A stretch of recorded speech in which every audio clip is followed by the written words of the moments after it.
Hey, this is Jack over at Dominion. Got another deal breakdown here for you. In case you're not familiar with the deal breakdowns, basically what we do is go through some of our typical rental deals that we're buying right now. Usually they're foreclosure properties that we're purchasing, renovating them, and keeping them as long-term rentals. So I go through the analysis of what we thought the numbers were going to look like, what the renovation was with before and after pictures, and then show you how the deal turned out with the actual costs for the renovation and the actual rent that we got at the end of the day, and compare our underwriting versus our actual numbers that we got and see how successful of a deal it was for us. So this one is 1120 North Luzerne Avenue in East Baltimore. It's in 21213. It took us about three and a half months to renovate this property, and let's go through the numbers. First of all, we bought the property for $28,000. We always put in an overhead allocation for our people and for our own time. Usually $5,000 is a rough estimate that we use. Estimate for closing costs, acquisition closing costs, is usually around $2,000. That varies by $500 or so. This particular property, when we walked through it initially, we thought it was going to be about a $25,000 renovation, and that's really just from our renovation estimating from having gone through so many properties. Just really our best guess of what we thought the cost breakdown was going to be at the end of the day. So we'll compare this $25,000 number to what it was at the end after we're finished. And then renovation soft costs, really it's construction management, whether you're doing the GC work yourself, or you have somebody on staff, or you're hiring it out to a general contractor who's going to manage his subcontractors. Somebody's going to have to be paid to make sure that the property and the project stays on track. So it's important to put in an allocation there for that cost. So we thought that our cost basis in this property was going to be around $65,000.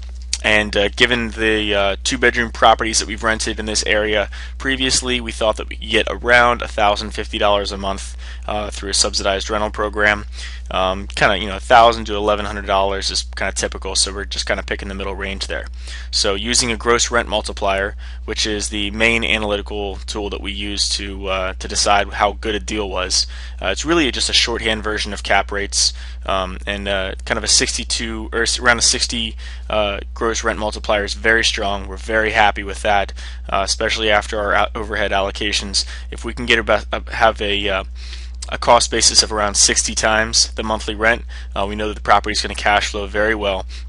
At least around $400 to $500 a month. Net of reserves, probably around $200 to $300 a month, and so we'd add 100 of them at 60 times rent. So in this particular deal, with $1,050 a month rent and a $65,000 cost basis, our estimated gross rent multiplier was a 62, and that's a very strong deal. We're very happy with that. So we moved forward and bought the property for 28 grand. Let's see how the renovation went. This is a picture of the property before we got there. Just kind of nothing really exciting about it. Nothing particularly bad about it either, though. Just kind of a typical looking end of group property on the 1100 block in North Luzerne. When we got done with it, this photo's a little bit fuzzy, but you can see we added a security door. Added a security door and a new front door. We painted that porch. We added a metal rail, which wasn't there previously. Security grates on the first floor windows. We always do that, and new vinyl replacement windows as well. The interior was you had this drop ceiling, a lot of wallpaper, old trim, these carpet squares, which you see in a lot of older renovations. The old spindles on the banister going up, just kind of a typical older looking cheap rental renovation. Nothing special about it, certainly nothing that we are going to keep. So this is what our property looks like after the fact. You can see that we enclosed that banister to encapsulate the lead paint hazard there. Hung all new trim, all new drywall. We got rid of the drop ceiling. We did did new carpet on the first floor in the living room and up the stairs, and we did final tile in the kitchen. This was the other view from the kitchen looking towards the front of the house. Again, much the same. Drop ceiling, ugly light fixture. That window actually looks pretty good, but it didn't work, so we had to replace that. And you can see on the right hand side they ran some ductwork They didn't even box in the ductwork; they just ran it right up through the corner. So just not a high quality renovation there. We actually ended up boxing that ductwork in on the right hand side, ran real ductwork and boxed it in, and not a little bit nicer light fixture, at least a more appealing light fixture. New window there with security grate, as I said, new front door, and two-tone paint throughout. This was the kitchen. Got older rental cabinets. Really were not in very good condition. We got rid of those.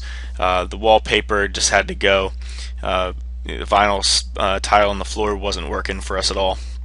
So this is what the kitchen looks like now. All new cabinets, new Formica countertop, vinyl tile in the kitchen, two-tone paint. Just a much better looking kitchen. This was one of the upstairs bedrooms. More drop ceiling, kind of ugly carpet. Walls are in okay shape, not great. Doesn't look particularly good though, and wouldn't look particularly good if you just painted over it. So we got rid of that drop. New windows, new trim, new carpet, like I said. This is another of the bedrooms, kind of more of the same. And then after we renovated the property, got a new bifold door there in the closet, which is a nice feature. This was the bathroom. The bathroom is probably the biggest change in the property. This layout for the bathroom wasn't working for us, so we totally gutted the bathroom. And you can see we changed the window.